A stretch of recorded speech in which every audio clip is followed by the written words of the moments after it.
Welcome back to Politics Tonight, and I still have with me Joseph Wayas Jr., member APC, PCC, and leading member South-South Solidarity Group. Tonight on the program, we're looking at South-South quest for Senate presidency.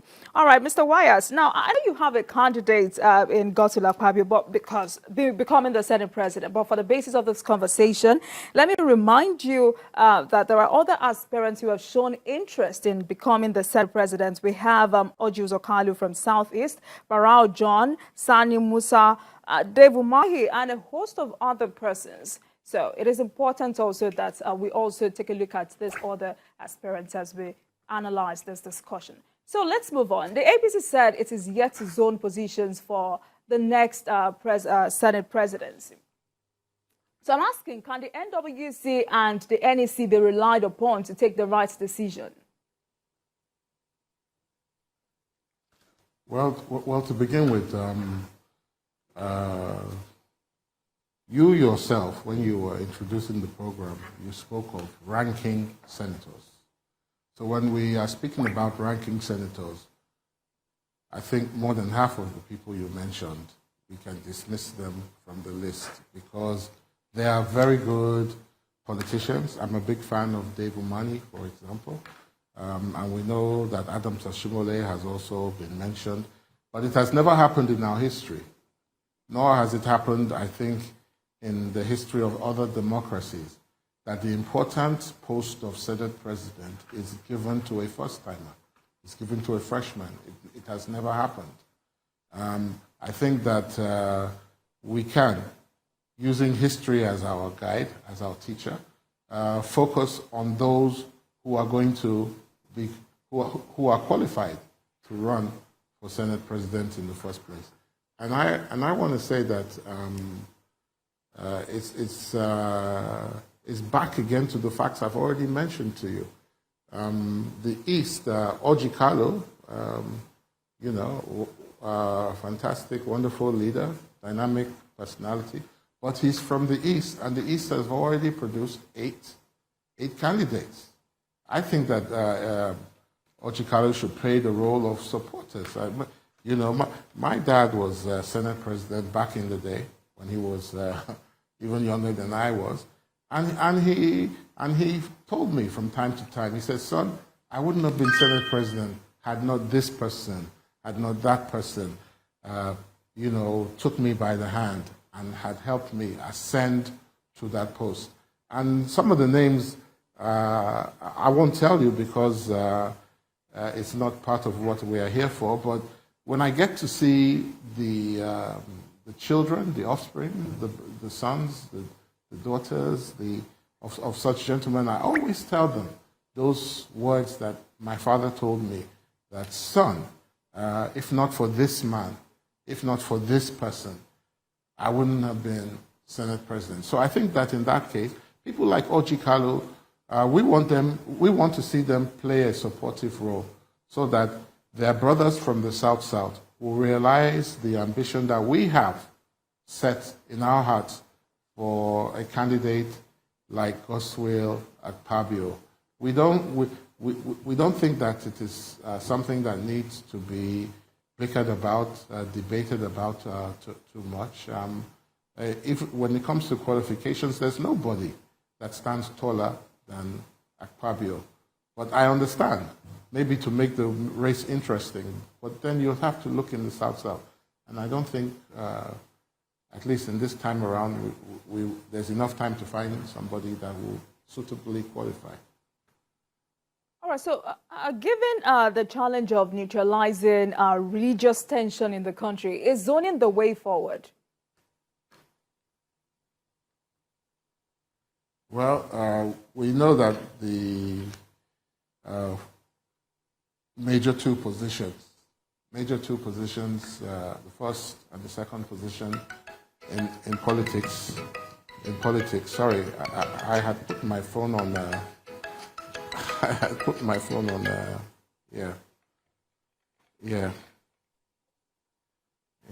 Sorry about that. So we know that the first two positions, the first two major positions in our political dynasty, if you like, has gone to two notable men, Asiwaju, who is the president-elect, and Shetima, who is the vice president-elect. It so happens that they are also Muslims. As I said somewhere else before, they are not first Muslims, but they are also, in this case, Muslims. We think that being that Nigeria is a country where these things matter, we are a country where the Christian population is large, and we know that the Muslim population is large too. Some argue even larger than the Christian population. We know that it will be good if the next Senate president, being that the first two spots have gone to Muslims, that the next Senate president will hopefully be a Christian. It's not the first most important thing because he's not coming there in his capacity as a Christian to lead the Senate, but it's just a nice thing to have. You know, if you ask a woman what does she like about football team A or team B, she will tell you that she likes the legs or she likes the socks or something. And you know, we who are men, we know that the legs and the socks have nothing whatsoever to do with football. But if that's how women are going to join us in the living room as we watch the next game of football, well then so be it. Let them look at their socks and let them look at their legs. So for those that judge Nigeria or look at Nigeria in hopeful ways, I think that it is a good idea if the next Senate president should be also a Christian. Not that he should be a Christian, but he should also be a Christian in the sense that he should first be other things. He should be eminently qualified in other areas first. But it helps if he's also a Christian. So the South-South region is making strong claims to the Senate presidency, just like you have for the better part of this program tonight. Why do you people think it's your turn? You people. Why don't you say your brothers and sisters? The South-South region. We are not you people. Yes. No, we know how good it was when it happened before. Nigeria knows how good it was when it has happened before. We have found in Godswill Akpabio a man that will remind us of days gone by, nostalgic days that have gone by. I think it's not just for the South-South, but equally for the rest, the North, the South, the East, and the West.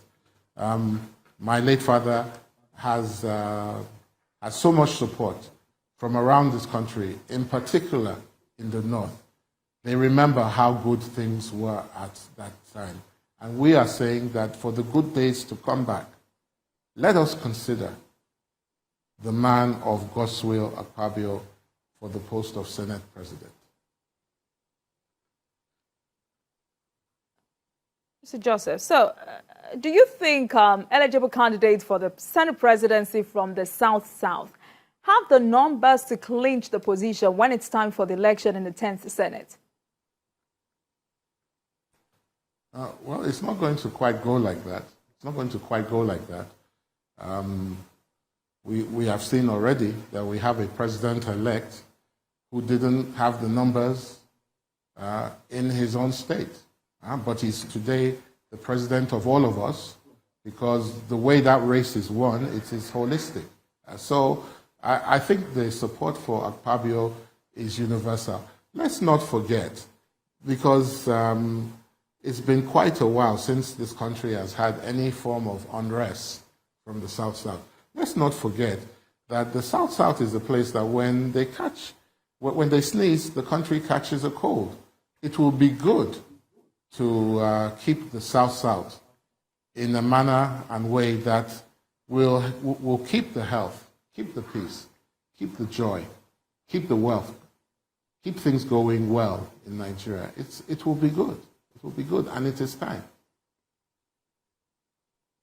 So some analysts also say the Southeast and the South-South have not done enough electorally for the APC to deserve the Senate presidency. I would like you to react to that. No, you can't say that. In Akpabio's case, for example, when he was the first person to step down for Bola Tinubu at the primaries, the result was that not only did he step down, but he took along with him every single delegate from Akwa Ibom. They all voted in unison for the next president of Nigeria. You cannot belittle those contributions and call them trite. Back to my own state, for example. I remember all the pundits were saying 2 years ago, as recently as 2 years ago, that Cross River is the sole preserve of the opposition party PDP. And we've seen that just in 2 years, how our governor has turned that situation around at his own cost. He ought to have been there in the Senate too. But you know, he was, by extension, the South-South leader of the party. He did a good job making sure that the party showed a very good footing and a very good outing in these last elections. And as you have reminded all of us before, he also delivered his state when it came to the governor of the state. When it was boasted that by the opposition party that it couldn't be done, he did it. So we are still growing up, but we have gone past the infant age. I think it is time now that with a leader like Akpabio, that the party can see beyond the horizon, conquering fully, once and for all, South-South. Politics is dynamic, and every day you have to make new allies, new friends. And we see the South-South as, the trajectory, already they are pointing in that direction of APC, the rest of the South-South, and they will follow suit. They will follow suit. All right, so I'm sure you know all these still depends on the zoning arrangements by the APC. But how will the zone react if the position is not zoned to the South-South? Well, the other day, I got up to go to the fridge to get some cold water to drink, and my wife was praying. And not that I normally listen to what she's praying, but this time she was praying for Godswill Akpabio, that God will make Godswill Akpabio the next Senate president. And if you know my wife's record when it comes to praying, I don't need to entertain the option that there will not be a Godswill Akpabio as the next Senate president. She is praying for him already, and I know that by the grace of God, others Nigerians will do so too. We don't have to talk about what will not happen. We just have to be expectant about what will happen by the grace of God. All right, so again, how will you react if the APC does not zone this to the South-South? What are we doing? We are knocking on doors. We are picking up our phones. We're dialing numbers. We are influencing the influencers. You are here having to put up with me for how long now? I'm just saying Godswill Akpabio, Godswill Akpabio, Godswill Akpabio. You know, at the end of the day, why not? Nigerians like a happy story. A story with a happy ending. The happy ending that will come forth after the inauguration of Mr. President will be that Godswill Akpabio will win. That all other opposition will sit and join all of us supporting his candidacy, so that it will be something that it was clear everyone wanted, which is what we believe. Everyone wants this. Everyone wants this. All right, Mr. Joseph, if this is not zoned to the South-South, there is no way your region can contest. So let me ask you, are you ready to work hand in hand with other candidates from other regions? Well, I'm fortunate to know few of the contestants. So it's not that I'm afraid of somebody else's candidacy. Honestly, this is my country, and I wish the best for it. And we are not talking about moderate options here. We're not talking about second best here. We are trying to focus on what will be best for Nigeria. And if that is the case, I don't know if you remember the days when the last Senate president was from the South-South, but it was good days for Nigeria. It was good days for Nigeria. Even the opposition parties enjoyed it. It was good days for Nigeria. So we're calling for those days to come back. And we believe that the man of God's will, Akpabio, has the capacity to bring it back. I'll tell you a story if I can. Long before I met Akpabio, I went with my wife, then girlfriend, to shopping in one of the new malls. And I think it was when I was leaving, I saw a lot of commotion. There were a lot of things, people were jostling, there was some excitement, some electricity in the air. So before you know it, you saw God's will Akpabio walking towards the new shopping center, which was still some distance off. Apparently, his cars couldn't get through the blockade of other cars, so he was walking the rest of the distance. And because he's a man that I've always loved, when I saw him, I left my wife and approached him. And as I got close to him, his security kind of waved me off, like, that's too close, you can stay a step or two away. And he stopped the security from waving me off, and he beckoned me to join him. And when I joined him, this man held my hand as he walked from where my car had been parked all the way to the building of the new mall he came to visit. That is leadership. That is leadership. He didn't know me from Adam. He didn't know me from Adam, but he took my hand and walked me, and we joked and we talked, etc. Those are signs of good leaders. Those are the type of leaders Nigerians love. And that is the one we want to sit in the seat of President of the Senate of Nigeria. That's a personal experience, but let's talk about him one more time. So, because of the times you're in and how important it is for us all to come together to protect our democracy. Now, do you agree with me that while choosing the leadership of the National Assembly, it's important for the party to take into cognizance personalities with unquestionable character? I'd like to know, is your candidate, Senator Godswill Akpabio, a man of good standing when it comes to character and public office? Well, even I, sitting here before you, it will be hard for you to tell my character. I think that the work of politics is a work that it is not for. It's not a work for those who are not strong, who are not tough, and who don't know to do what it takes that the country can move forward. So yes, I attest to the character of Godswill Akpabio as it relates to his work as a leader of this country, as it relates to the work of his work as a leader of this country. He has been first grade.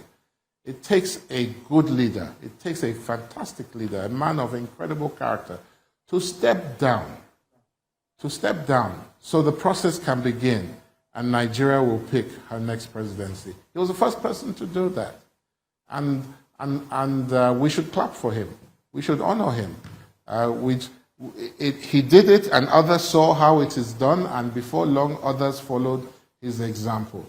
That's a leader. A leader is somebody who sets the pace and sets the example that others will follow.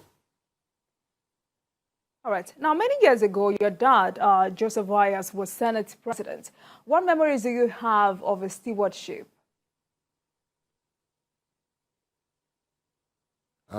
Like I said, those were good days for Nigeria. My dad was my teacher. My dad was my teacher. He taught me everything I know about life, including what I know about politics. He taught me everything. Funny, if you study the Bible and you look at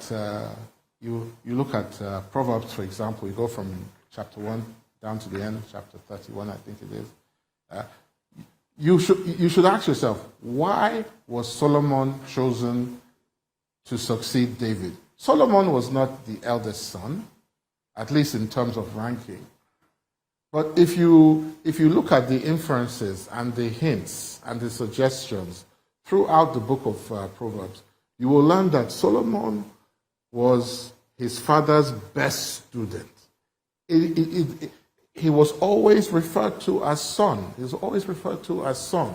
Not sons, but son. So I would say that my father's influence on me is for life. It's door opening. I can tell you that even at my age, I'm more than 20 years older than my dad when he was Senate president, but even this program, God bless you, introduced me as the son of Dr. Joseph Wayas. It's a blessing. The Bible says that a good man will leave an inheritance for his children's children. My dad has left a name that will go on and on, long after even I have gone. And this is the time to do it again. Let's do this thing again. And that's why we should choose God's will at Fabio. And it will be done again. Fantastic. So let's talk more about the outcome of the presidential election. Why is this still generating bitter reaction by some opposition politicians, in your view? If you were here 8 years ago, it was the same thing. If you were here 16 years ago, it was the same thing. If you were here 24 years ago, it was the same thing. Nigerians are very competitive people, and we put our all into the endeavors that we choose. And when it doesn't go quite our way, because we have been operating at our full maximum capacity, we are hot, we're a little bit agitated, it will take time for people to slow down and come back to the proper speed of things. There's nothing wrong with Nigeria. We've heard all the hue and cry. It's what goes on in Nigeria after every political season. It will happen again and again.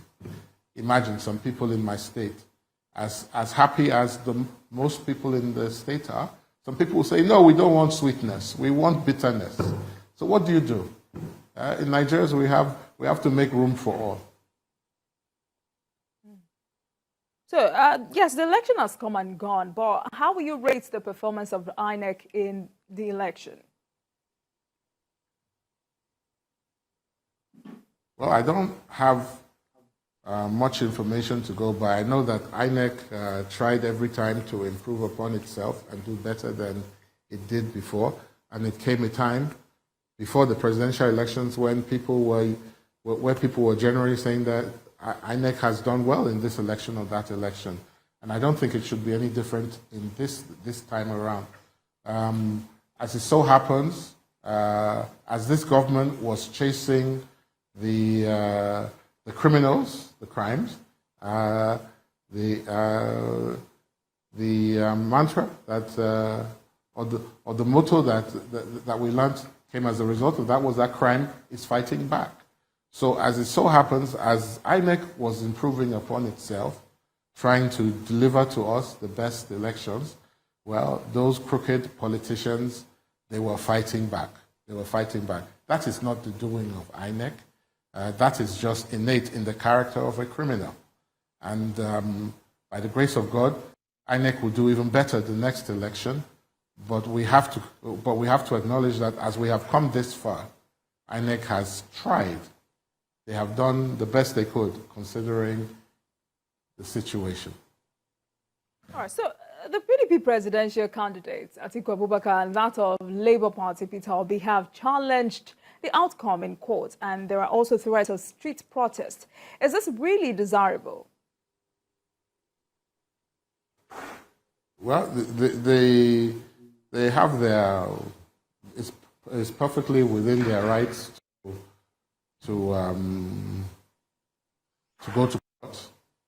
They were advised by even our party leaders, go to court if you have any trouble with the election outcome. So I think that it only follows that as the minority have had their say, that we should be happy that the majority have had their way. And that's going to be even in court.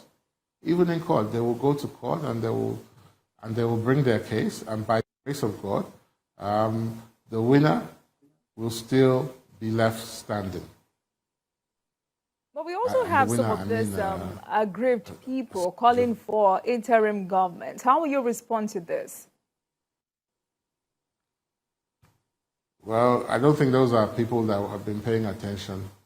There's nothing in the provision of our laws for interim government. It is a fantasy. It is a delusion. It is the ultimate of bad sportsmanship to say that if you cannot have it, then nobody can have it. All those things are wrong. And if you see anybody like that next to you, run, leave him, leave her. This country belongs to all of us. And this election is not going to define who we are individually. So we don't need, but if we quit now and entertain ideas which are ludicrous, well, I think that it's only a matter of time. So, Mr. Joseph, in 30 seconds, what are your expectations from a Tinubu presidency? What are your expectations from a Tinubu presidency? In 30 seconds. I'm expecting the best of times for Nigeria. I'm expecting the fruitfulness of a man who gave all, worked hard to attain what he has. And by the grace of God, I think it's a testimony that the rest of us will wish to have one day. That when we work hard for what we want, that ultimately God will give it to us. And we will have the chance to excel in doing what we do best. All right.